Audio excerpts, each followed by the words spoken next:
Alors Mathieu, vient de se dérouler la projection de ton court-métrage Alfred, qui avait obtenu le prix du jury et le prix du meilleur montage au Festival sur les pas de mon oncle. Est-ce que tu peux nous raconter un petit peu l'origine d'Alfred et comment s'est passé le travail jusqu'à la fin pour arriver à ce résultat final? Oui, donc Alfred, c'est à la base un projet de long métrage. You ever wondered when you wake up in the morning how you fucking managed to end up there? Well, that's me right there. You think you found the fucking blissful life, some peace, and the next minute you're in the middle of nowhere with a fucking headache and some stupid fish as your only friend. Et c'est un road movie qu'on a adapté avec Jean-Charles et Aaron Hobson, avec qui on a co-réalisé le film. Donc en fait on était en France, on a réadapté le scénario du long en version courte parce que le film fait que 10 minutes. Et c'est à peu près tout ce qu'on avait. On avait la trame, on avait les grandes lignes, on est parti aux États-Unis. On a tourné le film sur 3 jours. Quickly reached the Canadian border. Jenna was like Disneyland. Well, she had no clue what it was. Her eyes were bugging out of her head, like a kid in a candy store. She thought it was amazing and everything it said made her laugh. Vous avez envie de travailler dans le cinéma ou est-ce que c'était vraiment un centre d'intérêt comme ça vous aviez envie d'approfondir sur l'option bac? Non, je pense qu'on peut dire qu'on veut tous travailler dans le cinéma. Pas forcément au même poste, mais on veut tous faire quelque chose en rapport avec le cinéma. Alors toi par exemple, est-ce qu'il y a quelque chose qui t'attire plus particulièrement? Bah ouais, moi je suis plus attiré par le montage. Dis-moi des symptômes. Je sais pas, je me sens bizarre. En fait, ce sont les autres qui sont bizarres. Mais qu'est-ce que tu racontes?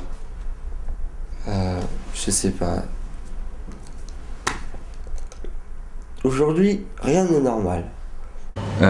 Toi Moi, ce qui m'attirait plus, c'est le scénario ou l'image. Jules César, à peine entré dans Berlin en 1789, a convaincu la Belgique et le Zimbabwe de l'aider à repousser le débarquement allié. Et moi au départ, ce qui m'intéressait c'était l'image, le cadre, donc être caméraman, mais au jour d'aujourd'hui je me dis que je préférerais être monteur comme Adrien. D'accord. Parce que moi ce que je ressens c'est que les gens c'est comme dans un one-man show. Il y a une première partie ou dans un concert où il y a une première partie. Si je devais me définir, je dirais que je suis le pur produit de ma génération.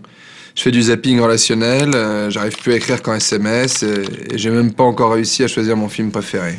C'est vrai que ça renoue avec la tradition d'avant. On passait un court-métrage, des actualités, etc.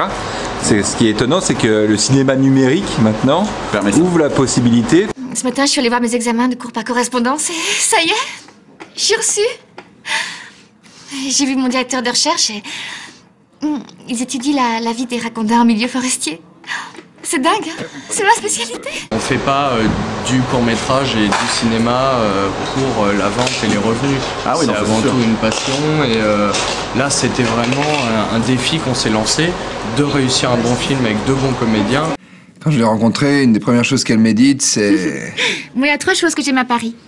L'architecture, le Vélib et la fête de la musique. Je sais pas si c'est parce que je l'ai trouvée très belle, mais sur le moment, j'étais complètement d'accord. C'est une récompense aussi pour toute l'équipe qui a travaillé sur le film, de voir que le film vit. Parce qu'il y a beaucoup de courts-métrages malheureusement qui sont tournés et qui sont très peu exploités, qui font très peu de festivals et l'équipe derrière ne l'exploite pas assez et ne connaît pas toutes ces fenêtres de diffusion qui existent malheureusement.